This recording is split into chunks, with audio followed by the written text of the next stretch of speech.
Mahiru जो एक आग सा लड़का है, लेकिन एक दिन वो एक शक्तिशाली वेम्पायर को सेव करता है और उसके साथ कॉन्ट्रैक्ट बनाकर उसका मास्टर बन जाता है। माहिरू ने काफी छोटी उम्र में ही अपने पेरेंट्स को खो दिया था। उसके माता पिता की बरसी भी पूरी नहीं हुई थी कि उसके रिश्तेदार आपस में बातें करने लगे कि अब इस बच्चे का क्या होगा, कौन इसे संभालेगा। कोई भी उसकी रिस्पॉन्सिबिलिटी नहीं लेना चाहता था। तभी रोते हुए माहिरू के पास उसके अंकल आते हैं, जो उसके सिर पर हाथ फेरते हैं और कहते हैं कि हम सब एक परिवार हैं और जाहिर सी बात है कि तुम्हारा ख्याल हम लोग ही रखेंगे। तब से वो अपने अंकल के साथ रहने लगता है। अब माहिरू कॉलेज में आ चुका है। इसकी जिंदगी काफी सिंपल है और ये काफी लॉजिकल और सिंपल चीजें करता है। ये कभी किसी के कुछ करने का वेट नहीं करता। इसे जो करना होता है ये अकेला ही कर लेता है, बिल्कुल अपने अंकल की तरह। एक दिन माहिरू को सड़क के किनारे पर एक काली बिल्ली दिखती है और वो उसे जल्दी से घर लेकर आ जाता है। वो उसे एक बेल भी पहनाता है और उसका नाम रखता है वो कूरो। बेचारे को पता नहीं होता कि एक बिल्ली को नहीं बल्कि एक शैतान को अपने घर लेकर आया है। अगले दिन वो रास्ते में चलते हुए कॉलेज के दोस्तों से गप्पे लड़ा रहा होता है। क्या तुझे पता है कि आजकल स्टेशन के पास बहुत से वेम्पायर की खबर आ रही है, यहाँ तक कि उस वेम्पायर ने 10 लोगों को मार भी दिया है। पर हिमारू को यह सब बस अफवाह लगती है और वो उसकी बातों पर विश्वास नहीं करता। अब शाम होने पर हिमारू अपने घर के अंदर आता है, जहाँ पर वो देखता है कि उसका टीवी चालू है। यह देखकर वो टेंशन में आ जाता है, लेकिन जब वो पास आकर देखता है तो वहाँ पर एक गुड लुकिंग सा लड़का बैठा हुआ होता है, जिसकी आंखों के नीचे डार्क सर्कल होते हैं। माहिरू घबरा जाता है। वह पूछता है कि आखिर तुम अंदर कैसे आए। यह लड़का कहता है कि मुझे परेशान मत करो। माहिरू जल्दी से एक झाड़ू उठाता है और उसके ऊपर मारता है, लेकिन वो लड़का काफी तेज होता है और उस वार से बच जाता है। हिमारू वापस से उसके ऊपर हमला करने की कोशिश करता है, लेकिन वो नीचे गिर जाता है और गलती से पर्दा भी खोल देता है और धूप अंदर आने लगती है। धूप सीधे ही उस लड़के के ऊपर पड़ती है और वो लड़का एक बिल्ली में बदल जाता है। वो बिल्ली और कोई नहीं बल्कि कूरो होती है। यह देखकर हिमारू को कुछ भी समझ में नहीं आता कि अभी अभी क्या हुआ। हिमारू वापस से पर्दों को लगा देता है और वो बिल्ली वापस से वो लड़का बन जाती है। हिमारू घबराता हुआ उससे पूछता है कि आखिर तुम कौन हो। वो लड़का जवाब देता है, मैं एक आलसी और अच्छा वेम्पायर हूँ। यह सुनकर हिमारू को शौक लगता है। वो उसे खींचकर वापस से धूप में ले जाने लगता है। तभी हिमारू को याद आता है और वह कहता है कि तुम वही वेम्पायर हो ना जिसने स्टेशन के पास 10 लोगों का खून कर दिया। कूरो को कुछ भी समझ में नहीं आता कि हिमारू आखिर किसकी बात कर रहा है। वह उसे समझाता है कि मैंने कुछ भी नहीं किया। कूरो उसे समझाने की कोशिश करता है और उससे कहता है कि कुछ भी हो जाए, जब मैं इंसानी रूप में हूँ तो तुम्हारे दिए हुए नाम से मुझे मत बुलाना। हिमारू कहता है कि क्या होगा जब मैं तुम्हें बुलाऊं कूरो। यह कहते ही इन दोनों के आसपास मैजिकल सर्कल आने लगते हैं, कूरो के गले में और हिमारू के हाथ में। थोड़ी देर बाद वह सर्कल गायब हो जाते हैं। हिमारू को कुछ भी समझ में नहीं आता कि अभी अभी यहाँ पर क्या हुआ। वह कूरो से पूछता है कि आखिर अभी अभी क्या हुआ। कूरो बताता है कि वह एक खास तरह का वेम्पायर है जो अपने मास्टर से बंधे होते हैं। उनके मास्टर का ऑर्डर उनके लिए अंतिम होता है और वो बस अपने मास्टर का खून पी सकते हैं। और अभी जो कुछ भी हुआ वो बस हम दोनों के बीच का एक टेम्पररी कॉन्ट्रैक्ट है और अगर मैं 24 घंटे के अंदर तुम्हारा खून नहीं पीता हूँ तो ये कॉन्ट्रैक्ट टूट जाएगा। यह सुनकर हिमारू का थोड़ा टेंशन कम होता है। वह जल्दी से कूरो को घर से बाहर निकाल देता है ताकि और कोई दिक्कत ना हो। पर जैसे ही वो वहाँ से जाने लगता है तो एक मैजिकल रस्सी वापस से उसे कूरो के पास लेकर आ जाती है। कूरो समझाता है कि वह दोनों अब एक कॉन्ट्रैक्ट में बन चुके हैं और वो दोनों एक दूसरे से दूर नहीं जा सकते। हिमारू वापस से उसे घर के अंदर लेकर आ जाता है। यह दोनों एक दूसरे को पसंद नहीं करते, लेकिन कॉन्ट्रैक्ट की वजह से इन्हें साथ रहना पड़ता है। थोड़ी देर बाद हिमारू कूरो को उठाकर अपने दोस्तों के पास लेकर जाता है और उन्हें बताता है कि यह बिल्ली एक वेम्पायर है। उन लोगों को विश्वास ही नहीं होता। उन्हें लगता है कि हिमारू का मानसिक संतुलन हिल गया है और उनमें से एक दोस्त तो उसे साइकेट्रिस्ट का नंबर भी दे देता है। हिमारू उन लोगों को बहुत समझाने की कोशिश करता है, लेकिन कोई फायदा नहीं होता। तभी हिमारू की नजर पास ही के शीशे में पड़ती है और उसमें एक काला साया होता है और अचानक से एक मैजिशियन उनके सामने आ जाता है और करतब दिखाने लगता है। हिमारू के एक दोस्त को उसमें कोई भी इंटरेस्ट नहीं होता, इसलिए वह वहाँ से चुपचाप जाने लगता है। पर वो जोकर उसे रोकता है और अचानक से उसकी गर्दन पर काट लेता है और उसकी वजह से सब तरफ खून ही खून फैल जाता है। वहाँ पर चारों ओर भगदड़ मच जाती है और वो मैजिशियन जल्दी से उछलकर एक खंबे के ऊपर लटक जाता है और वो खुद को एक वेम्पायर के रूप में इंट्रोड्यूस करता है और वो बताता है कि मेरा नाम बेलिया है। बेलिया जानता है कि हिमारू ने एक काली कैट के रूप में एक वेम्पायर को उठाया है और वो उसे एक ड्यूअल के लिए इनवाइट करता है। बेलिया नाच रहा होता है, तभी कूरो अचानक से सरप्राइज किक मारता है और उसे दूर फेंक देता है। हिमारू पूछता है कि आखिर यहाँ पर क्या हो रहा है। कूरो कहता है कि हमें यहाँ से जल्द निकलना पड़ेगा क्योंकि वो किसी वेम्पायर से लड़कर अपना टाइम वेस्ट नहीं करना चाहता। पर हिमारू उससे कहता है कि वो अपने दोस्तों को इस तरह की मुसीबत में अकेला नहीं छोड़ सकता। इधर बेलिया हिमारू के दोस्तों के ऊपर हमला करने ही वाला होता है, तभी वहाँ पर हिमारू आकर उसका चेहरा पकड़ लेता है और उसे हमला करने से रोकता है। बेलिया उसकी इस कोशिश का मजाक उड़ा रहा होता है और तभी अचानक से अपनी तलवार से उसके ऊपर हमला करता है। पर तभी बीच में कूरो आ जाता है जो हमले को अपने ऊपर ले लेता है, लेकिन वो काफी कमजोर हो जाता है। वह कहता है कि मैंने कई सालों से किसी का खून नहीं पिया, इसलिए मेरी ताकत काफी कम हो चुकी है। तभी हिमारू उसके मुंह में अपना हाथ डाल देता है और कूरो को अपना खून पिला देता है। खून पीने के बाद कूरो में अचानक से एनर्जी आ जाती है और उनका जो टेम्पररी कॉन्ट्रैक्ट होता है वो परमानेंट हो जाता है। साथ ही उन दोनों को जोड़ने वाली मैजिकल चेन भी पूरी तरीके से विजिबल हो जाती है। अब हिमारू कूरो का मास्टर बन चुका है और कूरो भी दिल से उसे मास्टर मान लेता है। हिमारू कूरो को ऑर्डर देता है कि जल्दी से सामने खड़े वेम्पायर के ऊपर हमला करो। यह सुनते ही कूरो अपनी पावर्स की थोड़ी सी झलक दिखाता है और बेलिया के ऊपर हमला करता है और पल भर में ही बेलिया की चीथड़े उड़ जाते हैं। अब कूरो बेलिया को एक हाथ से उठाता है और उसका खून पीने की कोशिश करता है। तभी हिमारू चेन को खींचकर कोरो को रोक देता है और उससे कहता है कि अब बस बहुत हो गया, इतना काफी है। कोरो चुपचाप बेलिया को छोड़ देता है। बेलिया जो अब हार चुका है वो अपनी टोपी को शर्मिंदगी से वापस पहन लेता है। बेलिया अब एक डोल में कन्वर्ट हो जाता है। हिमारू उससे पूछता है कि आखिर तुम हम लोगों को मारना क्यों चाहते थे। बेलिया बताता है कि ये सब उसके मास्टर सुबाकी का ऑर्डर था। कोरो कहता है कि मैं तो सुबाकी को ठीक से जानता भी नहीं, फिर वो मुझे क्यों मारना चाहता है। बेलिया कहता है कि कोई भी सुबाकी को नहीं जानता, इसलिए वो सभी को मारना चाहता है। तभी अचानक से कोरो और हिमारू के बीच की चेन गायब हो जाती है और कोरो और हिमारू दोनों कमजोरी से नीचे गिर जाते हैं।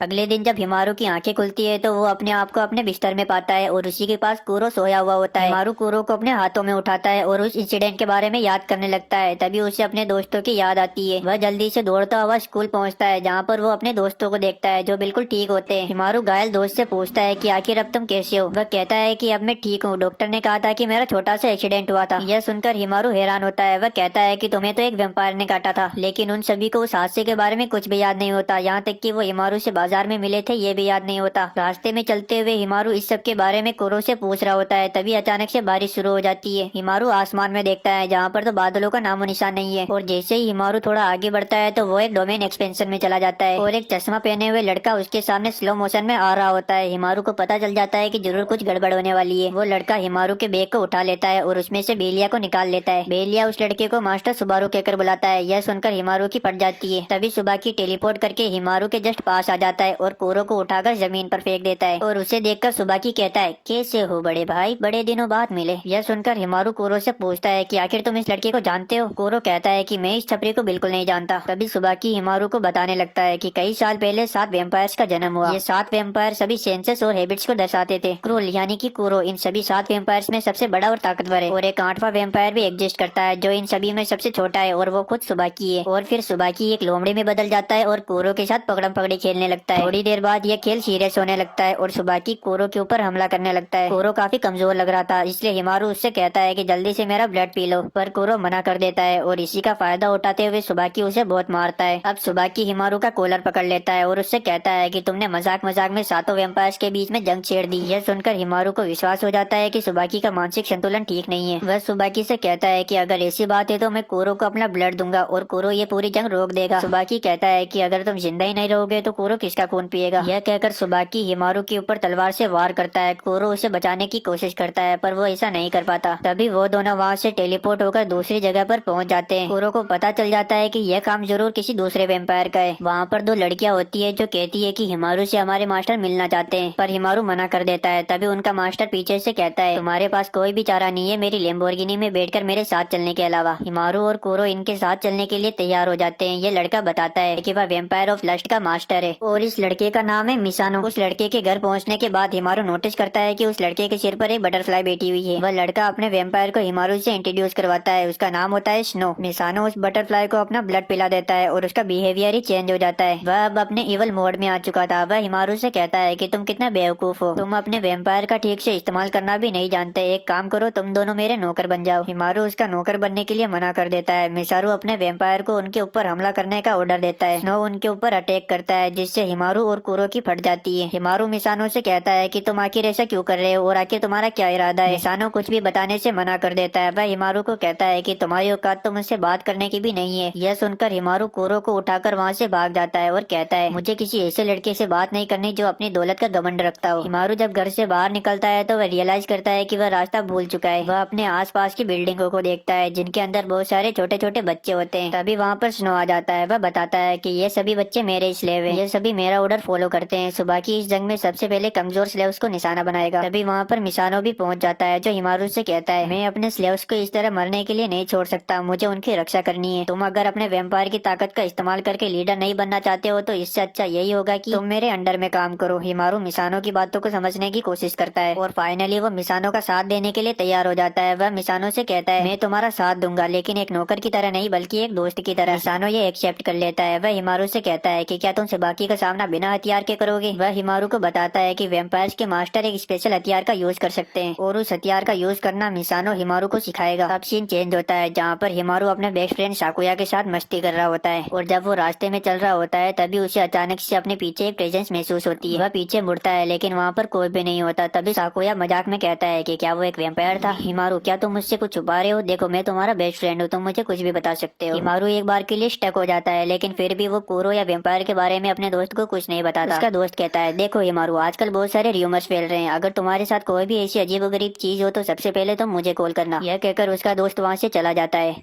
अगले दिन हिमारू मिसानो के घर जाता है, उससे यह सीखने के लिए कि वो अपने दोस्तों को बचाने के लिए वेपन कैसे ले सकता है। कोरो उससे कहता है कि अगर तुम्हें वेपन चाहिए तो तुम्हें अपनी आंखें बंद करनी होगी। और जैसे ही माहिरू अपनी आंखें बंद करता है तो वह कोरो के दिमाग में चला जाता है। उसके सामने एक काली बिल्ली होती है, वह माहिरू को कहीं ले जाने लगती है और उससे कहती है कि वो कोरो की शक्तियों की रक्षा करती है। वह हिमारू को एक गिफ्ट के ढेर तक ले जाती है और उससे कहती है कि तुम्हें वेपन के लिए एक गिफ्ट को चूज करना पड़ेगा, पर याद रखना एक बार गिफ्ट चुनने के बाद तुम उसे चेंज नहीं कर सकते। हिमारू अपनी पर्सनैलिटी को देखते हुए एक सिंपल सा गिफ्ट यूज करता है। अचानक से वो गिफ्ट एक झाड़ू में बदल जाता है और होश आने के बाद झाड़ू हवा में इधर उधर उड़ने लगता है और हिमारू की कलाई पर आकर टैटू की तरह जम जाता है। हिमारू अपने झाड़ू को समन करने की बहुत कोशिश करता है लेकिन वह ऐसा नहीं कर पाता। तभी मिसानो उससे कहता है कि तुम्हें एक ऐसी चीज के बारे में सोचना चाहिए जिसे तुम बचाना चाहते हो। यह सुनते ही हिमारू जल्दी से अपने दोस्तों के बारे में सोचता है और अचानक से वो झाड़ू उसके हाथ में समन हो जाता है। हिमारू को अपने बेस्ट फ्रेंड साकुया की याद आती है क्योंकि बहुत दिनों से वो स्कूल भी नहीं आ रहा था, इसलिए वह डिसाइड करता है कि वो शाम को साकुया के घर जाएगा। हिमारू शाम को खाना लेकर उसके दोस्त के घर जा रहा होता है और रास्ते में हिमारू कोरो को बताता है कि साकुया और मैं बचपन से ही साथ थे और काफी अच्छे दोस्त थे, लेकिन हिमारू को साकुया के साथ बिताया हुआ बचपन का एक भी पल याद नहीं आता। यहाँ तक कि वो साकुया के घर का एड्रेस भी भूल चुका था। वह खुद से कहता है कि क्या मैं कभी साकुया के घर भी गया था? उसकी साकुया के साथ बिताई हुई सारी यादें अचानक से मिटने लगती है। तभी अचानक से असली साकुया हिमारू के पीछे आ जाता है। हिमारू उससे पूछता है, आखिर तुम इतने दिनों से स्कूल क्यों नहीं आ रहे थे? साकुया बताता है, कुछ दिनों पहले इसी रास्ते पर उसके ऊपर वेम्पायर ने हमला किया था लेकिन वो उससे बार बार बच गया, तब से उसे घर से बाहर निकलने में भी डर लग रहा था। तभी अचानक से किसी के चिल्लाने की आवाज आने लगती है। हिमारू जल्दी से उसकी ओर दौड़ता है लेकिन साकुया हिमारू का हाथ पकड़कर उसे एक गली के अंदर लेकर आ जाता है। हिमारू साकुया से कुछ पूछ पाता उससे पहले कुछ स्ट्रिंग्स आकर कोरो और हिमारू को बांध देती है। बिल्डिंग पर खड़ा हुआ बेलिया कोरो के ऊपर हमला करता है और साकुया के पास आकर खड़ा हो जाता है। साकुया चिल्लाकर हिमारू से कहता है कि मैंने तुम्हें वार्निंग दी थी कि इस इलाके में बहुत सारे वेम्पायर्स घूम रहे हैं लेकिन तुमने इसको अनदेखा किया। इधर कोरो को पता चल जाता है कि साकुया और कोई नहीं बल्कि सुबाकी का मीनियन है। साकुया हिमारू से कहता है कि मेरे साथ बिताए हुए पलों को याद करो। हिमारू को साकुया के साथ बिताया हुआ एक भी पल ठीक से याद नहीं होता। साकुया कहता है कि बताओ कितनी यादें झूठी है और कितनी यादें सच्ची है। कहकर वो हिमारू के ऊपर हमला करता है लेकिन कोरो बीच में आ जाता है और हमला खुद के ऊपर ले लेता है। बेलिया भी कोरो के ऊपर तलवारें गाड़ देता है। हिमारू कहता है कि ऐसा नहीं हो सकता, उसका बेस्ट फ्रेंड एक वेम्पायर निकला, काश तुम एक वेम्पायर नहीं होते। साकुया कहता है कि पहले सब कुछ ठीक चल रहा था लेकिन तुमने झूठ बोला, तुमने मुझसे ये बात छुपाई कि तुम्हारी बिल्ली एक वेम्पायर है। अब सिचुएशन को देखते हुए हिमारू कोरो को अपना ब्लड पीने के लिए बोलता है पर कोरो मना कर देता है। साकुया कहता है कि वैसे भी इसका कोई फायदा नहीं, अगर मास्टर में फाइटिंग स्पिरिट ही ना हो तो खून पीना बेकार है। माहिरू अपने आप को काफी बेबस और लाचार समझ रहा था कि वो इस सिचुएशन में भी कुछ नहीं कर सकता। अचानक से उन लोगों की स्ट्रिंग्स कट हो जाती है और वहाँ पर मिसानो और स्नो आ जाते हैं। स्नो बेलिया का सामना करता है और मिसानो साकुया को रोकता है लेकिन साकुया मिसानो को इग्नोर करता है। वह उससे कहता है कि तुम जैसे अनटाइटल बेट्स कुछ नहीं कर सकते और वो बेलिया को उनके ऊपर अटैक करने का ऑर्डर देता है, पर हमला करने के चक्कर में बेलिया मिसानो और स्नो के बीच में आ जाता है जिससे स्नो का स्पेशल वेपन एक्टिवेट हो जाता है और बेलिया एक चेयर पर बन जाता है। स्नो जल्दी से उसका सिर काट देता है और बेलिया वहीं पर बेहोश हो जाता है। मिसानो साकुया से कहता है कि कितना बुरा है, माहिरू हम दोनों को मिलवाना चाहता था लेकिन अब हमें लड़ना पड़ रहा है। यह सुनकर साकुया इमोशनल एक्टिंग करने लगता है। वो मिसानो के सामने ऐसा बिहेव करता है जैसे कि उसे अपने किए पर पछतावा है। साकुया की बातें सुनकर मिसानो इमोशनल हो जाता है और स्नो और उसके बीच के बॉन्ड को तोड़ देता है। इसका फायदा उठाते हुए वो स्ट्रिंग्स जो बेहोश हुए बेलिया को कंट्रोल कर रही थी वो स्नो के ऊपर अटैक करता है और उसका एक पैर काट देता है। साकुया मिसानो के ऊपर भी अटैक करता है और उसे घायल कर देता है। अब साकुया माहिरू के गले पर चाकू रख देता है और उससे कहता है मैं तो तुम्हें और तुम्हारे दोस्तों को काफी टाइम से मारना चाहता था। और जैसे ही वो माहिरू को मारने की कोशिश करता है तो एक लड़की का भूत आकर उसके कान में कुछ कहता है और वो वहीं पर फ्रीज हो जाता है। इसका फायदा उठाते हुए कोरो माहिरू से कहता है हमें यहाँ से जल्दी से निकलना चाहिए क्योंकि अब उनकी हालत ऐसी नहीं है कि वो इन लोगों लोगों से लड़ सके, पर माहिरू जाने से मना कर देता है और साकुया के पास जाता है। माहिरू अपने वेपन को समन करता है और साकुया के ऊपर हमला करता है और उस हमले से साकुया दूर जाकर गिरता है। हिमारू उससे कहता है कि अब बस बहुत हो गया और वह मन ही मन में काफी उदास और दुखी होता है और वह यह सोचता है क्या यह वही ताकत है जिसे उसने अपने दोस्तों को बचाने के लिए हासिल की, और वह लड़ने की इच्छा खोने लगता है। पर तभी उसका झाड़ू उसे लड़ने के लिए मजबूर करता है। माहिरू लगातार अपने दोस्त के ऊपर हमला करता है और उसे काफी घायल कर देता है।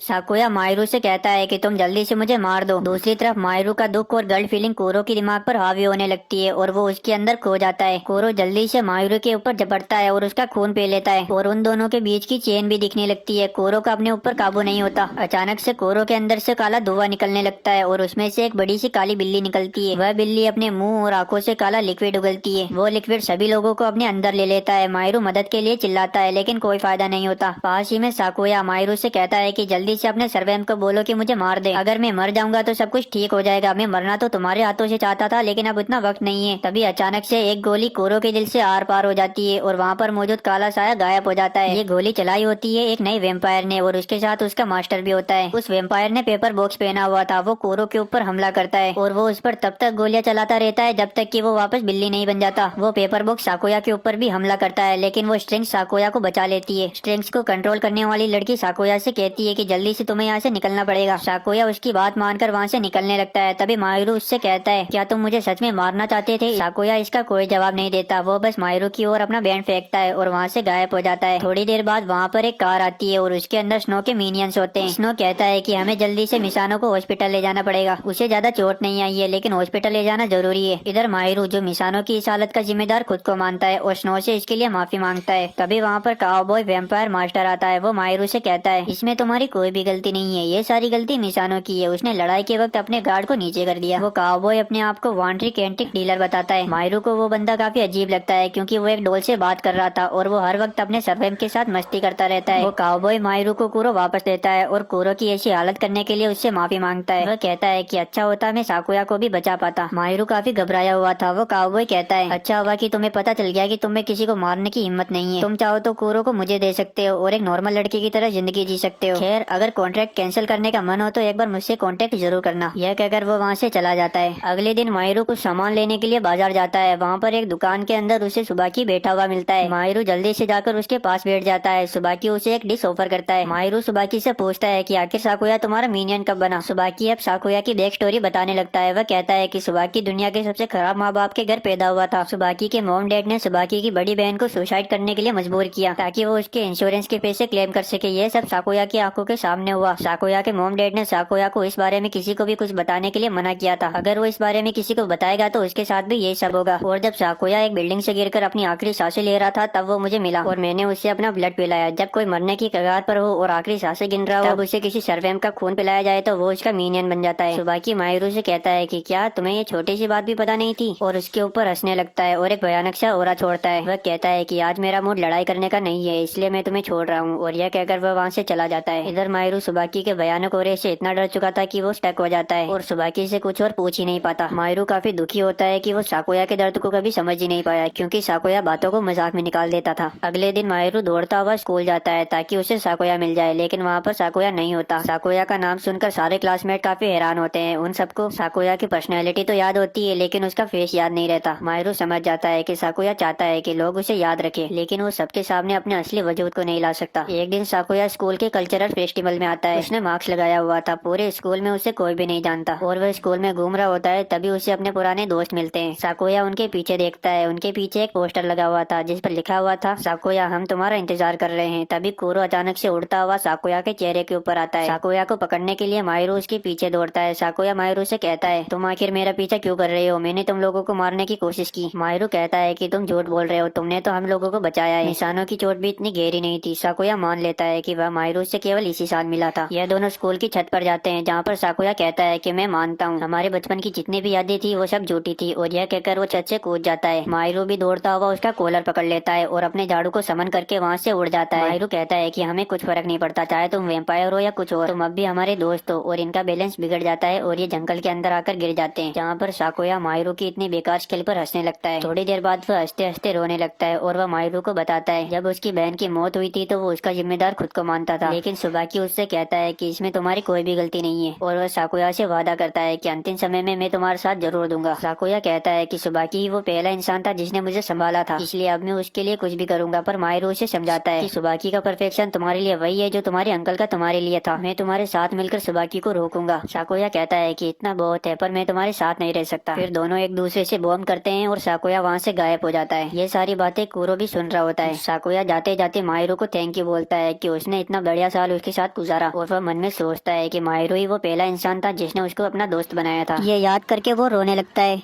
कुछ दिनों बाद माहिरो को एक लेटर मिलता है, पर वो लेटर माहिरो से खुल नहीं रहा था, इसलिए कोरो उसे खोलता है, लेकिन वो लेटर की सील को देखते ही लेटर को क्रश कर देता है। अगले दिन कोरो माहिरो के साथ स्कूल जाता है, जहाँ पर वो लड़कियों के बीच काफी पॉपुलर हो जाता है। शाम को माहिरो और कोरो चिल करने के लिए फायरवर्क्स देखने के लिए आते हैं। माहिरो फायरवर्क्स का इंतजार कर रहा होता है, तभी एक अनजान आदमी आता है जो माहिरो को एक बैग देता है। वह कहता है कि मुझे ये बैग रास्ते में पड़ा हुआ मिला, तो तुम क्या इसे आतिशबाजी से पहले लॉस्ट एंड फाउंड में जमा करा सकते हो। माहिरो इसके लिए मान जाता है, बेटा काफी बोला है ना। रास्ते में माहिरो की टक्कर एक ब्लॉन्ड हेयर वाले लड़के से होती है जो अपने कंधे पर एक कॉफिन उठाए हुए था। वह माहिरो को बताता है कि वह अपने पार्टनर से बिछड़ चुका है और वो उसे ढूंढ रहा है। माहिरो उससे पूछता है कि आखिर तुम इस बड़े से बक्से का क्या करोगे। वह लड़का बताता है कि यह बक्सा वैम्पायर के सोने के लिए है। वो लड़का माहिरो को अपने साथ चलने के लिए बोलता है और ये दोनों आपस में बातें कर ही रहे होते हैं, तभी उनके पीछे एक बड़ा सा धमाका होता है। सभी लोग चिल्ला रहे होते हैं कि एक सिल्वर कलर का सूटकेस फट गया है। यह सुनकर माहिरो घबरा जाता है, क्योंकि उसके पास भी एक सिल्वर रंग का बैग था। उसे याद आता है कि उस आदमी ने कहा था कि इस बैग को फायरवर्क्स से पहले जमा करा देना। फायरवर्क्स शुरू होने को केवल 1 मिनट बाकी था। माहिरो कोरो की मदद लेने के बारे में सोचता है, लेकिन वो ब्लॉन्ड हेयर वाले लड़के को सच्चाई नहीं बताना चाहता। लेकिन फिर भी वो उस लड़के के ऊपर विश्वास करता है और कोरो को समन करता है। वह कोरो को अपना ब्लड पिलाता है और कोरो जितनी तेजी से हो सके माहिरो और सूटकेस को लेकर कूदता है और जितनी हो सके उतनी तेजी से सूटकेस को हवा में फेंकता है, लेकिन वो बक्सा फटने से पहले ही नीचे आ जाता है। तभी वो ब्लॉन्ड हेयर वाला लड़का उस सूटकेस को अपने कॉफिन में बंद कर देता है और वो सूटकेस उसी में ब्लास्ट हो जाता है। माहिरो और कोरो उससे पूछते हैं कि आखिर तुम हो कौन। वह लड़का बताता है कि मेरा नाम तात्सु है, एक हॉट स्प्रिंग इन का मालिक। तभी कॉफिन में से आवाज आती है कि तूने उस बॉम्ब को मेरे साथ कॉफिन में बंद कर दिया। उस कॉफिन में से एक छोटा सा बैट निकलता है जिसकी हालत काफी खराब होती है। कोरो उसे देखते ही पहचान लेता है। तात्सु उसे बताता है ये मेरा वैम्पायर यूज है जो सर्वेंट ऑफ प्राइड होता है। तात्सु उसे अपना ब्लड पिलाता है और वो बिल्कुल पहले जैसा हो जाता है। वह जल्दी जल्दी बकबक करने लगता है और बताता है कि वह कैसे तात्सु से एक हॉट स्प्रिंग इन में मिला था। तब से दुनिया कितनी इतल पुतल हो गई है। कोरो के जाने के बाद सब लोग एक दूसरे से बिखर गए और जो धमाका हुआ था वो सुबाकी ने किया था। हम सभी को एक दूसरे के कांटेक्ट में रहना चाहिए और जरूरत पड़ने पर एक दूसरे की मदद करनी चाहिए। और एक जरूरी बात, केवल सुबाकी नहीं है जो हमारे पीछे पड़ा हुआ है। बातचीत करने के बाद माहिरो मिसानो से मिलने के लिए हॉस्पिटल जाता है, पर कमरे का दरवाजा खुला हुआ था और कोई अचानक से माहिरो को अंदर खींच लेता है। कोरो समझ जाता है कि जरूर कुछ खतरनाक लोग उन लोगों के पीछे पड़े हुए हैं। कोरो के सामने 2 बंदे आते हैं जिनके पास मैजिकल गन होती है और एक सफेद जैकेट पहने हुए बंदा कोरो के ऊपर अचानक से कूदता है। दूसरी तरफ हम माहिरो को देखते हैं जिसको एक स्पेशल फैसिलिटी में रखा जाता है। उसके सामने साइंटिस्ट नामसुकी होता है जो माहिरो को बताता है कि वो अभी C3 के हेडक्वार्टर में। ये एक ऐसी संस्था है जो वैम्पायर और इंसानों के बीच में काम करती है। वो माहिरो से कहता है कि हम तुम्हारे साथ है, बस तुम्हें यहाँ पर बातचीत करने के लिए बुलाया गया है। क्योंकि माहिरो से साथ में सुबाकी के खिलाफ लड़ने की गुजारिश करता है, क्योंकि सुबाकी उसके और माहिरो दोनों के लिए एक बड़ा खतरा है। पर माहिरो कहता है कि ये सब काफी जल्दी है, उसे सोचने के लिए टाइम चाहिए। सुकी कहता है कि इसमें सोचने वाली क्या बात है, हम दोनों का एक ही गोल है, तो फिर क्या दिक्कत है। तुम्हें इस बारे में कुरो से पूछना चाहिए, उसे हमारे बारे में सब कुछ पता है। सुकी कहता है कि हमें सबसे पहले सुबाकी के सभी मिनियंस को खत्म करना होगा। माहिरो इसके लिए मना कर देता है। वह कहता है कि सुबाकी का एक मिनियन मेरा दोस्त है और मैंने उसे बचाने का वादा किया हुआ है। सुकी कहता है कि मैंने साकुया के बारे में रिसर्च की है, ऐसी बचकानी भावनाएं मिशन के बीच में नहीं आनी चाहिए। माहिरो ऐसे बोरिंग शटल के साथ काम करने के लिए मना कर देता है। माहिरो का फैसला सुनने के बाद सुकी अपनी रियल आइडेंटिटी को रिवील करता है। सुकी कहता है कि इस कमरे में 52 दरवाजे हैं और इनमें से केवल एक ही सही दरवाजा है जो तुम्हें बाहर ले जाएगा। तुम्हें जल्दी से सही रास्ता ढूंढना पड़ेगा, क्योंकि कुरो इस वक्त सबसे खतरनाक वैम्पायर हंटर के हाथों में है। माहिरो जल्दी से एक दरवाजे के अंदर जाता है, लेकिन वो वापस से उसी दरवाजे से बाहर निकल आता है। सुकी उससे कहता है कि अगर तुम ऐसे ही सभी दरवाजों को चेक करोगे तो पूरा दिन लग जाएगा। तब तक हंटर्स कुरो को इतनी दूर ले जाएंगे कि वो मर जाएगा। अगर मास्टर और सर्वेम के बीच की दूरी हद से ज्यादा बढ़ जाए तो मास्टर और सर्वेम दोनों मर जाते हैं। इसलिए तुम्हारे पास केवल 2 ऑप्शन है, या तो तुम सही दरवाजे को ढूंढकर यहाँ से बाहर निकल जाओ या तो C3 के साथ मिल जाओ। माहिरो ऐसे प्रपोजल को ठुकरा देता है। वह कहता है कि मुझे कोई और रास्ता निकालना पड़ेगा और वो अपने झाड़ू को समन करता है और तेजी से गोल गोल घूमने लगता है। वो इतनी तेजी से घूमता है कि एक टोर्नेडो क्रिएट हो जाता है और वो टोर्नेडो छत को तोड़ देता है। यह देखकर सुकी कहता है कि आखिरकार तुमने सही रास्ता ढूंढ ही लिया। लिया, लेकिन वो मायरू को वार्न भी करता है। वह कहता है कि भले ही तुम कोरो को बचाना चाहते हो, लेकिन एक बात ध्यान रखना, वो है तो एक खून पीने वाला जानवर ही। मायरू उससे कहता है कि वो भले ही एक वेम्पायर है, लेकिन उसने उसके अंदर की अच्छाइयों को देखा है। यह कहकर वो वहाँ से उड़ जाता है। दूसरी तरफ हम कोरो को देखते हैं, जो हंटर्स के हाथों से बहुत बुरी मार खा रहा होता है। हंटर्स उससे कहते हैं कि जब हमने लेटर भेजा था तुझे तब आना चाहिए था। कोरो दौड़ता हुआ नदी के पास पहुँचता है। पीछे वाला हंटर चिल्लाकर कहता है कि तुम्हारा मास्टर हम लोगों के कब्जे में है, जिससे कि कोरो का ध्यान भटक जाता है और वो एक पिंजरे के अंदर कैद हो जाता है। अब कोरो सभी तरफ से फंस चुका था। तभी वहाँ पर मायरू की एंट्री होती है, जो कोरो को वहाँ से उड़ाकर लेकर चला जाता है।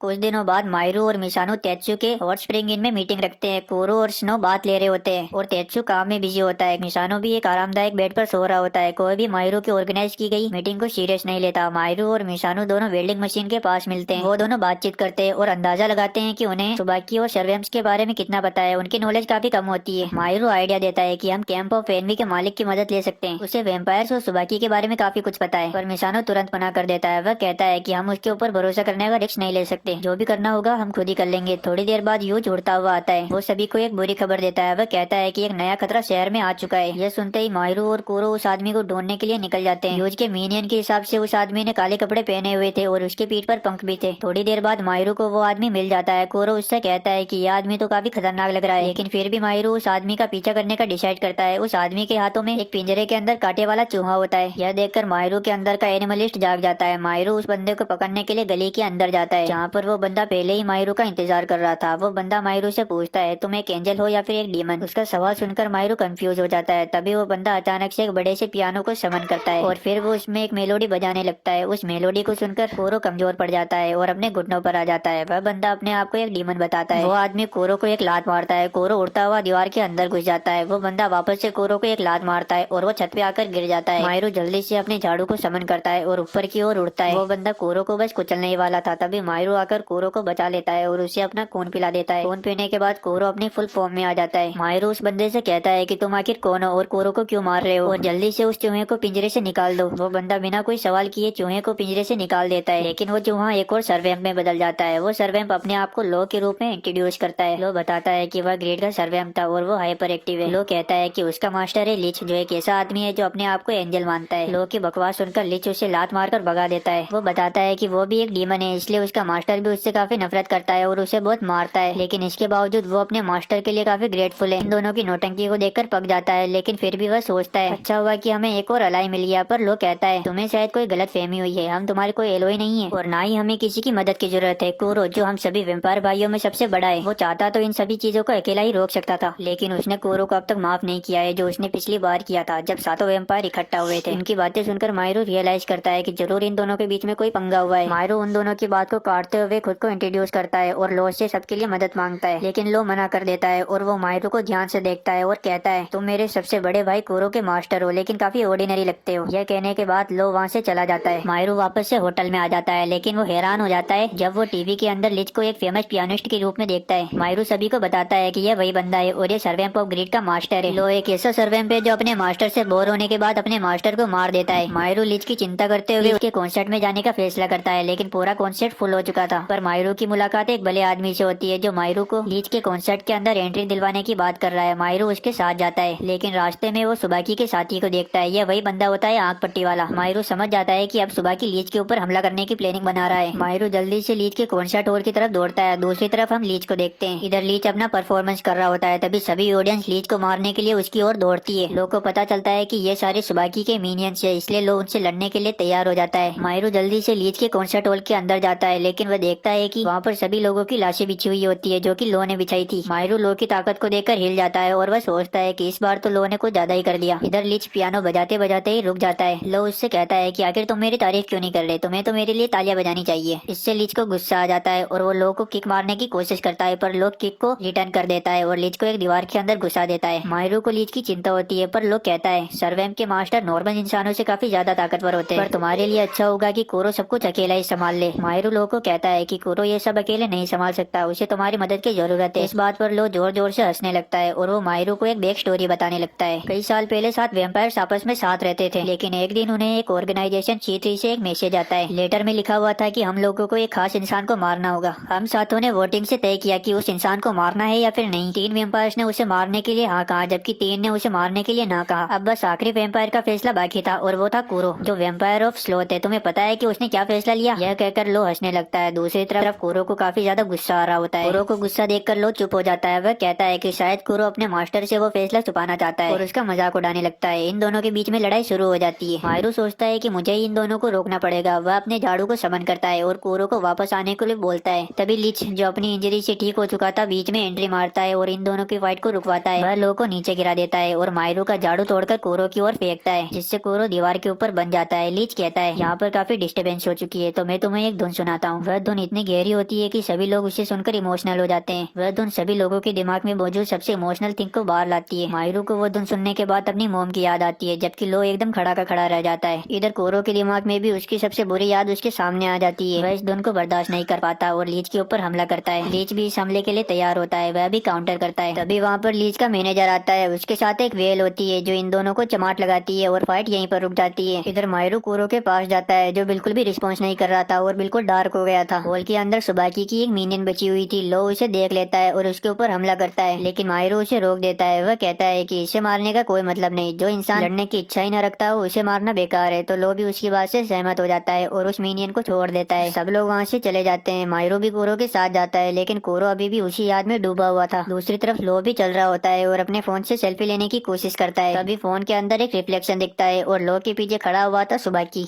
मायरू होटल वापस आता है, लेकिन मिसानो उसके ऊपर गुस्सा होता है कि उसने अकेले एक्शन लिया, लेकिन उसने एक काम अच्छा किया कि उसने सुबाकी के एक मिनियन को पकड़ लिया। मिसानो कहता है कि हमें इस लड़की को बंदी बना लेना चाहिए, हो सकता है ये हम लोगों के सामने कमजोर होने की एक्टिंग कर रही हो। मायरू उसे बंदी बनाने के लिए मना कर देता है। तभी तात्सु और यूस डिसाइड करते हैं कि वो इस लड़की का इस्तेमाल चारे के रूप में करेंगे ताकि वो सुबाकी के बेस का पता लगा सके। मायरू कहता है कि ये खतरनाक हो सकता है, अगर सुबाकी को पता चला कि उसका एक मिनियन हम लोगों के पास है तो वो उसे बचाने के लिए जरूर आएगा। मिसानो को मायरू की बातों पर विश्वास नहीं होता। मायरू कहता है कि मैं सुबाकी से तब पहली बार मिला था जब वो बेलिया को मुझसे बचाने आया था, यहाँ तक कि साकुया ने भी उसकी काफी इज्जत की थी। मायरू इस बारे में कुरो से पूछता है, लेकिन कुरो कोई भी जवाब नहीं देता और कमरे से बाहर चला जाता है। मायरू भी उसके पीछे पीछे जाता है और उसे रोकने की कोशिश करता है। मायरू उससे पूछता है कि आखिर क्या दिक्कत है। कुरो उसकी तरफ मुड़कर देखता है। कुरो के चेहरे को देखकर मायरू को समझ आ जाता है कि उसका मेंटल हेल्थ अभी ठीक नहीं है। उसे याद आता है कि जब से लो ने उनकी पुरानी बातों का जिक्र किया है वो अजीब बर्ताव कर रहा है। मायरू कुरो से कहता है कि क्या तुमने उसे मारने के लिए हाँ कहा था। सुनते ही कुरो अचानक से एक ईवल फॉर्म में आ जाता है। मायरू घबरा जाता है, लेकिन फिर भी वो उससे कहता है कि कुरो घर चलो। कुरो वापस से अपनी कैट फॉर्म में आ जाता है और मायरू के साथ वापस चलने को तैयार हो जाता है। अब हम रात का सीन देखते हैं। रात को मायरू उस लड़की के साथ बैठा हुआ होता है। वह लड़की मायरू से कहती है कि मैं तुम्हारे दुश्मन हूँ, उसके बावजूद तुम मेरे साथ इतना अच्छा बर्ताव क्यों कर रहे हो। मायरू जवाब देता है कि वो सभी के साथ अच्छा ही है क्योंकि वह लड़ना नहीं चाहता। वह लड़की कहती है कि तुम काफी बोले हो। वह बताती है कि सुबाकी के कमजोर मिनियंस लड़ना नहीं चाहते और वह मायरू को संभल कर रहने के लिए बोलती है। वह कहती है कि सुबाकी का राइट हैंड हायन से बच के रहे क्योंकि वो काफी खतरनाक और ताकतवर है। सुबह मायरू की नींद जल्दी खुल जाती है और वो कुरो को देखता है जो कमरे के बाहर सोया हुआ था। तभी उसे लीच के मैनेजर का कॉल आता है। वह मायरू से पूछता है कि क्या तुमने लो को कहीं पर देखा है। वो कल रात से गायब है और दूर होने की वजह से लीच हर वक्त कमजोर महसूस कर रहा है। दूसरी तरफ हम लीच को देखते हैं जो लो के वापस न आने की वजह से खुद ही उसे ढूंढने निकल पड़ता है, पर तभी उसके पीछे एक अधेड़ उम्र का आदमी आ जाता है। लीच समझ जाता है कि ये खतरनाक है। लीच उससे दूर भागता है, लेकिन वो आदमी इतना तेज होता है कि लीच के दूर भागने से पहले ही उसे चोट पहुंचा देता है। ये लाल बालों वाला आदमी सुबाकी का राइट हैंड हायन होता है। वह लीच से कहता है कि मेरा बॉस तुमसे खुश नहीं है, तुमने हमारे मिनियंस को मार दिया, अब मैं तुम्हें जानून दिखाने वाला हूँ। और ऐसे करते हुए इनमें फाइट शुरू हो जाती है। हायन से लड़ते हुए लीच काफी बुरी मार खाता है और उसकी पूरी हालत खराब हो जाती है। हायन को तो एक खरोच भी नहीं आती और वो लीच का मजाक उड़ाने लगता है। इसी का फायदा उठाते हुए लीच उसके ऊपर हमला करता है, पर हायन उससे बच जाता है। पर उसके हाथ पर एक कट लग जाता है और वो उसके अंदर आग लगा देता है और अपना चिल्लम फूकते हुए लीच से कहता है तुम्हारा सर्वेंट लो मेरे बॉस के जूतों के नीचे। लीच उससे कहता है कि मुझे उस कांटे वाले चूहे से कोई मतलब नहीं, लेकिन मैं एक लाल बालों वाले आदमी से कभी नहीं हारूंगा। हायन कहता है कि कितना बुरा वक्त आ गया है, मुझे एक टैलेंटेड पियानिस्ट को मारना पड़ रहा है। यह कहते हुए वो एक बड़ा सा लाल बवंडर क्रिएट कर देता है। उस बवंडर को मायरू भी दूर से देख लेता है। वह कुरो को कहता है कि हमें वहाँ पर चलना चाहिए। कुरो पहले तो थोड़ा हिचकिचाता है, लेकिन बाद में वो लड़ने के लिए तैयार हो जाता है। मायरू वहाँ पर पहुँचता है और वह देखता है कि हायन बस लीच को मारने ही वाला है। हायन काफी खतरनाक लग रहा था, इसलिए मायरू बिना रिस्क लिए कुरो को लड़ने के लिए भेजता है, पर तभी अचानक से कुरो मेल्ट होने लगता है और अचानक से उसका पूरा शरीर एक क्रिस्टल बॉल में बदल जाता है। वहाँ पर किसी को भी समझ में नहीं आता कि अभी अभी कुरो के साथ क्या हुआ। हायन मायरो की ओर बढ़ता है। मायरो जल्दी से अपने ब्रूम को समन करता है, लेकिन वो ब्रूम भी उस क्रिस्टल बॉल के अंदर चला जाता है। अब मायरो कुछ भी नहीं कर सकता। तभी लीच इन दोनों के बीच में आता है। वह अपने पैरों से ही जमीन के ऊपर पियानो बनाता है और अपने पैरों से ही पियानो को बजाने लगता है। हायन भी अपनी आंख से हमला करता है। मायरो इन दोनों को देखकर काफी बेबस महसूस करता है। इतनी मुश्किल होने के बावजूद वो लीच की थोड़ी सी भी मदद नहीं कर सकता। वो काफी कमजोर महसूस करता है। अभी लीच उससे कहता है कि ऐसी बेकार भावनाएं अपने अंदर मत आने दो और तुम्हें जो सही लगता है वो करो। थोड़ी देर बाद फाइट खत्म हो जाती है और लीच काफी बुरी तरीके से हार जाता है। हायन उसे उठाकर वहाँ से जाने लगता है। मायरो उसकी ओर दौड़ता है और कहता है कि मेरे दोस्त को जल्दी से छोड़ दो, लेकिन हायन मायरो को वहीं पर फ्रीज कर देता है और वो वहाँ से चला जाता है। थोड़ी देर बाद मायरो नॉर्मल हो जाता है। वहाँ पर मायरो के सभी दोस्त आ जाते हैं। मायरो सबको बताता है कि कोरो इस क्रिस्टल बॉल में बन चुका है। कोरो अपने असली रूप में नहीं था, ना ही उसमें से कोई आवाज आ रही थी, लेकिन उसके बावजूद ह्यूज और स्नो को उस बॉल के अंदर से कोरो की एनर्जी महसूस हो रही थी। उन लोगों को वहाँ पर एक सेल फोन मिलता है। उस सेल फोन पर बेलिया की शक्ल का एक कीचेन लगा हुआ था। उन लोगों को लगता है कि ये सुबाकी के किसी मीनियन का फोन है। उन लोगों का शक सही निकलता है। तभी सुबाकी का कॉल आता है और वह कहता है ये सेल फोन मेरे राइट हैंड हायन का है, तो तुम इसे वापस कर दो। मिसानो कहता है कि अगर तुम्हें ये फोन चाहिए तो तुम्हें ग्रोम और उसके मास्टर को आजाद करना पड़ेगा। सुबाकी उन लोगों से कहता है कि ये कोई आईफोन नहीं है जिसके लिए मैं उन दोनों को आजाद कर दूंगा। मिसानो सुबाकी को याद दिलाता है कि तुम्हारा एक मीनियन भी हमारे कब्जे में है। अगर तुम्हें वो चाहिए तो तुम्हें उन दोनों को आजाद करना ही पड़ेगा। सुबाकी कहता है कि मैं उन दोनों को नुकसान नहीं पहुंचाऊंगा, लेकिन हो सकता है मैं उन दोनों को अलग अलग रखूं। फोन कट हो जाता है और सुबाकी कहता है कि लगता है मुझे प्लान को थोड़ा चेंज करना पड़ेगा। ये सभी होटल वापस आते हैं। वो डिसाइड करते हैं कि हमें 12 बजे से पहले लीच और लो को वापस से मिलाना पड़ेगा, पर मायरो कहता है कि ये काम नहीं आएगा, मेरा ब्रूम मेरे पास नहीं है, इस वजह से मैं बिल्कुल बेकार हूँ। अब वो लोग कमरे से बाहर आ जाते हैं। मायरो अकेला बैठा हुआ बॉल को घूर रहा होता है और उससे कहता है जरूरत पड़ने पर कुरो ही हमेशा मेरी मदद किया करता था और मुझे उठाकर ले जाया करता था, पर अब कुरो यहाँ पर नहीं है तो मुझे खुद स्ट्रॉन्ग बनना पड़ेगा। वह कहता है कि मैंने कुरो के ऊपर कुछ ज्यादा ही दबाव डाल दिया, जिसकी वजह से कुरो के साथ ये सब हुआ, और वो रोने लगता है। तभी उस बॉल में से आवाज आने लगती है। वो कुरो होता है। वो कहता है कि मैं तुम्हारे रोने धोने से काफी पक चुका हूँ। कुरो उस क्रिस्टल बॉल के अंदर एक मिनिएचर डॉल की तरह दिखाई दे रहा था। मायरू कुरो से माफी मांगता है और बॉल से बाहर आने के लिए बोलता है। कुरो कहता है कि मैं बाहर तो आना चाहता हूँ, लेकिन मैं आ नहीं पा रहा। मायरू कहता है कि मैं तुम्हें कैसे भी करके बाहर निकाल के ही रहूंगा, पर कुरो कहता है कि उसे यहाँ पर अकेले अच्छा लग रहा है, क्योंकि उसे किसी टॉक्सिक कैरेक्टर का सामना नहीं करना पड़ेगा।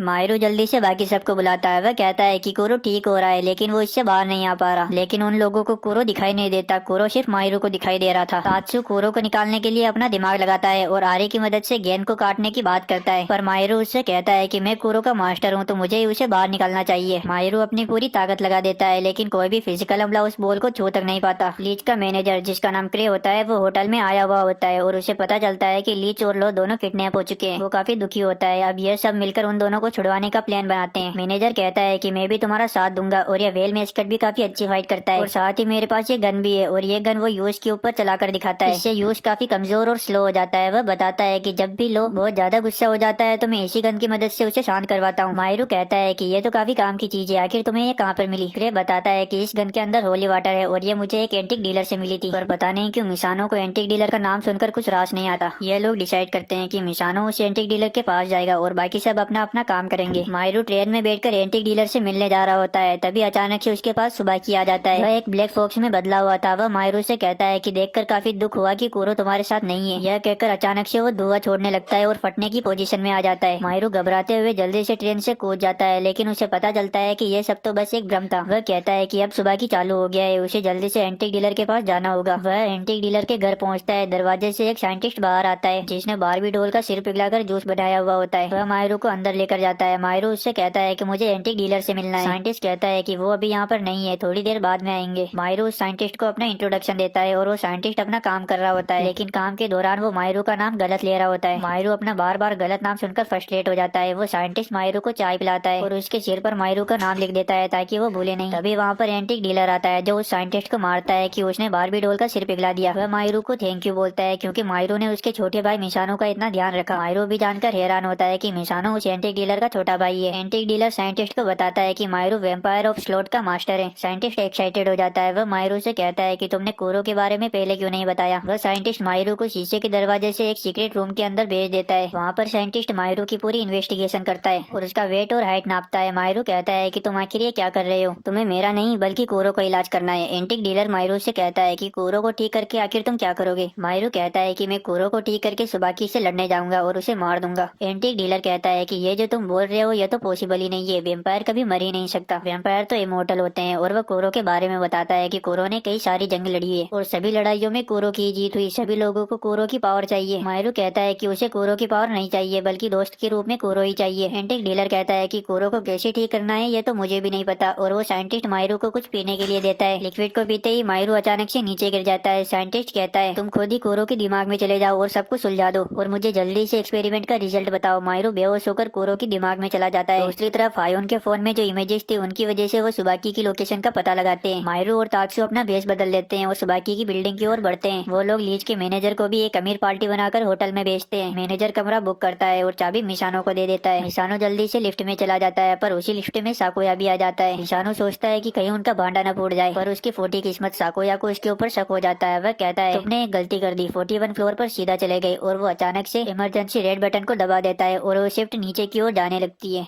ये दोनों एक दूसरे को भला बुरा कहते हैं। लीच अपने पियानो को समन करता है जबकि लो अपने तलवार को समन करता है और इन दोनों में फाइट शुरू हो जाती है। पूरी बिल्डिंग के अंदर धड़ाम धुड़म चल रहा होता है। लो लीच के ऊपर हमला करता है पर लीच उसे लात मारकर भगा देता है। लो लीच के सर पर वार करता है। लीच का दिमाग घूम जाता है। लो सोचता है कि अब तो लीच गया लेकिन फिर भी लीच उड़ जाता है। लो भी काफी इम्प्रेस होता है। वह लीच से कहता है चाहे कुछ भी हो हम दोनों इस दुनिया में काफी छोटे कैरेक्टर है जो दूसरों को दिखाई भी नहीं देते। लीच कहता है कि आखिर छोटा कैरेक्टर किसको बोल रहा है, छोटा कैरेक्टर होगा तू सर्वेंट ऑफ ग्रीड है लेकिन इसके बावजूद तूने आज तक एक भी अच्छा काम नहीं किया, यहाँ तक कि तुझे तो बड़ा सोचने में भी डर लगता है। लो को भी गुस्सा आ रहा होता है। वह कहता है कि आखिर तुम मेरे बारे में जानते ही क्या हो। और वो लीच को अपनी अंधेरी यादों में ले जाता है जहाँ पर हमें लो का पास्ट दिखाया जाता है। लो को एक प्रिंसेस से प्यार हो गया था। वो दोनों एक दूसरे के साथ काफी खुश थे लेकिन प्रिंसेस एक दिन लो से कहती है मेरी एंगेजमेंट फिक्स हो चुकी है तो आज के बाद मैं तुमसे नहीं मिलूंगी। लो कहता है कि आखिर तुम मुझे छोड़कर क्यों जा रही हो। प्रिंसेस कहती है कि मेरे पिता यानी कि राजा ने दूसरे राज्य से दोस्ती बनाने के लिए और आक्रमण को रोकने के लिए हमारी शादियां फिक्स की और यह शादी दोनों राज्यों के बीच शांति स्थापित करेगी। लो कहता है कि अगर तुम इससे खुश नहीं हो तो मैं तुम्हें भगा कर ले जा सकता हूँ। पर प्रिंसेस कहती है कि मेरी खुशियों से पहले मेरा राज्य आता है और उसके लिए वो कुछ भी करेगी। लो भी कुछ बोल नहीं पाता और वो प्रिंसेस को अपने हाल पर छोड़ देता है। शादी होने के बाद दोनों राज्यों की शांति ज्यादा दिनों तक नहीं चलती और दोनों राज्यों के बीच जंग छिड़ जाती है। यहाँ तक कि दुश्मन राज्य ये सोचता है कि प्रिंसेस वाले राज्य से बदला लेने के लिए प्रिंसेस को भी सूली पर चढ़वा देते हैं। सब कुछ खत्म होने के बाद लो राज्य वापस आता है। जब तक तो प्रिंसेस जा चुकी थी, यहाँ तक कि उसकी आखिरी मूर्ति भी तबाह हो चुकी थी। लो इस सदमे को बर्दाश्त नहीं कर पाता और वहीं पर बारिश में पागलों की तरह नाचता फिरता है। लीच लो के पास से बाहर आता है और एक अजीब सा सैड म्यूजिक बजाने लगता है। लो उससे कहता है कि आखिर तुम इतना सैड म्यूजिक क्यों बजा रहे हो। लीच कहता है क्योंकि मैं खुद भी काफी सैड हूँ। इन दोनों में वापस से लड़ाई शुरू हो जाती है और ये लड़ते लड़ते पास ही के कमरे को तोड़ देते हैं और उस कमरे के अंदर होता है हायन जो इन दोनों से लड़ने के लिए बिल्कुल तैयार होता है। लीच उसे अकेले लड़ने की बात करता है पर लो कहता है कि तुम इस राक्षस को अकेले नहीं हरा पाओगे।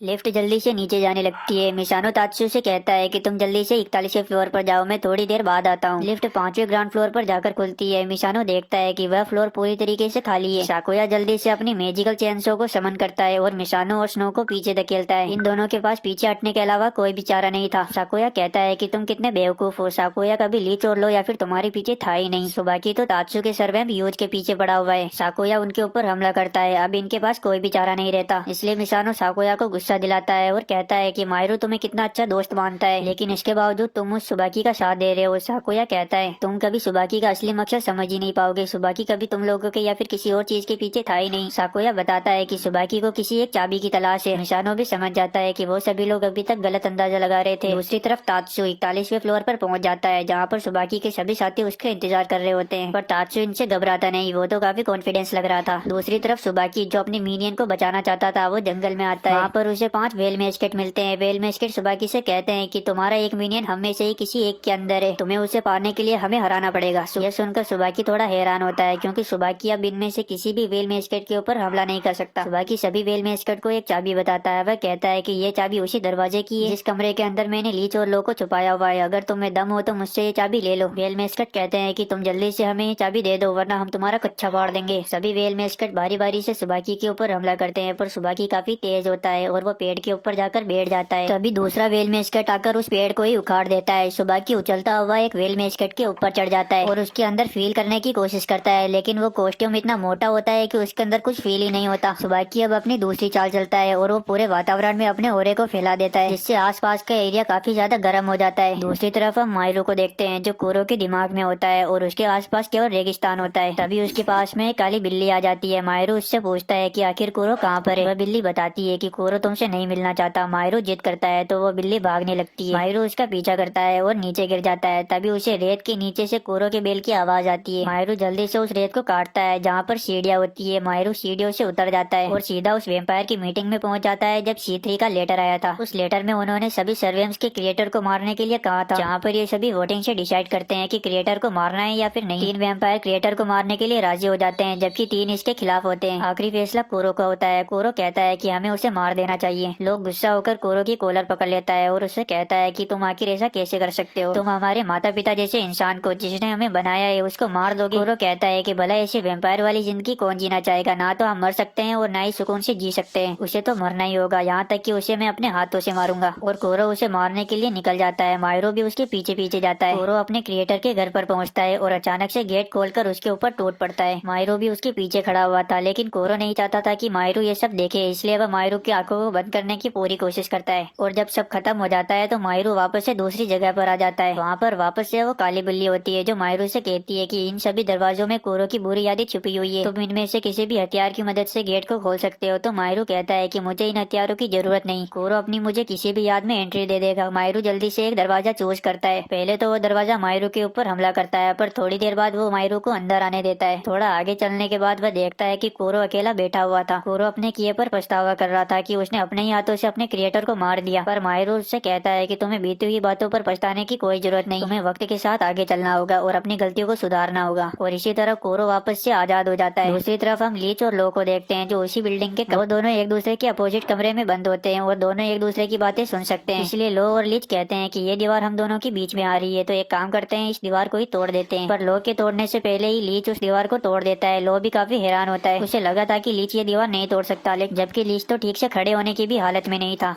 यह दोनों मिलकर हायन के ऊपर हमला करते हैं और इनकी अटैक और डिफेंस वाली स्ट्रेटेजी काम कर जाती है। यह दोनों मिलकर हायन की हालत खराब कर देते हैं। तभी हायन अपने स्पेशल मूव का इस्तेमाल करता है। वो अपने आसपास चारों ओर सब तरफ आग ही आग लगा देता है और उस आग की वजह से उसकी एज रिवर्स जाने लगती है, वो वापस जवान होने लगता है। दूसरी तरफ हम मिसानो को देखते हैं जिसके ऊपर साकुया हमला कर रहा होता है। तभी साकुया को स्नो के गले में एक चेन दिखती है। वो जल्दी से एक तलवार को समन करता है और उस चेन को काटने की कोशिश करता है। मिसानो ने ये चेन स्नो को दी थी, अगर ये चेन टूट जाती है तो इन दोनों का कॉन्ट्रैक्ट भी टूट जाएगा, जिससे साकुया इन्हें आसानी से हरा सकेगा। साकुया बताता है कि ये कोई आम तलवार नहीं है बल्कि सुबाकी की तलवार है और वो स्नो के चेन को काटने वाला होता है। तभी एक गोली उसकी तलवार से टकराती है। ये गोली चलाई होती है गो ने और वहाँ पर एंटिक डीलर भी आ जाता है। एंटिक डीलर साकुया से निपटता है और वो मिसानो से कहता है कि तुम्हारे दोस्तों को तुम्हारी जरूरत है, जल्दी से ऊपर जाओ। वो उसकी बात मानते हुए ऊपर चला जाता है। दूसरी तरफ हम तात्सु को देखते हैं जो अकेले ही सुबाकी के सभी लोगों से लड़ रहा होता है। वो उन सभी के ऊपर काफी भारी पड़ता है, लेकिन वो आंख पट्टी वाला आदमी यूज के ऊपर हमला करता है और बेलिया जल्दी से अपनी स्पेशल मूव का इस्तेमाल करके यूज को गायब कर देता है। तभी वहाँ पर मिसानो आ जाता है। वह बेलिया से पूछता है कि आखिर तुमने यूज को कहाँ पर भेजा। बेलिया कहता है कि उसकी चोट पहले ये बता कि तुझे कौन बचाएगा। यहाँ पर काफी तगड़ी फाइट चल रही होती है। मिसानो का दिमाग काम नहीं करता क्योंकि वो लोग काफी कमजोर है। मिसानो सभी लोगों को वापस आने के लिए बोलने ही वाला होता है। तभी वहाँ पर मायरो की एंट्री हो जाती है जो एक शेर के ऊपर बैठा हुआ था। ये शेर कोरो होता है। आखिरकार उसने अपनी असली पावर दिखाई दी। मिसानो और बाकी सब मायरो से कहते हैं कि वो काफी कमजोर हो चुके हैं। मायरो कहता है कि तुम्हें टेंशन लेने की कोई जरूरत नहीं और वो अपने ब्रूम को समन करता है। मायरो जल्दी से उस जाली फेंकने वाली आंटी को रेपटा मारकर बेहोश करता है। बेलिया और आंख पट्टी वाला आदमी उनके ऊपर अटैक करता है। कोरो डिफेंस करने के लिए कांटों को समन करता है और मायरो उन कांटों को मारता है जो सीधे बेलिया और उस आंख पट्टी वाले शरीर के अंदर घुस जाते हैं। दूसरी तरफ हम देखते हैं कि हायोन ने लीच और गो का काम तमाम कर दिया। हायोन लीच को बस मारने ही वाला होता है। तभी लीच हायोन के हाथों पर पियानो बना देता है और उससे एक धुन बजाता है, जिससे हायोन को काफी तकलीफ होती है। अब लीच एक मैजिकल पियानो समन करता है। लीच अपनी धुन से हायोन को कमजोर करता है, जबकि लो उसका फायदा उठाते हुए हायोन के ऊपर हमला करता है। यह दोनों मिलकर हायोन का किस्सा यहीं पर खत्म कर देते हैं। मायरो भी वहाँ पर आकर उन लोगों को रेस्क्यू कर लेता है। सभी लोग आपस में मिल जाते हैं, यहाँ तक कि कोरो और लो के बीच का झगड़ा भी सुलझ जाता है और लो कोरो को माफ कर देता है।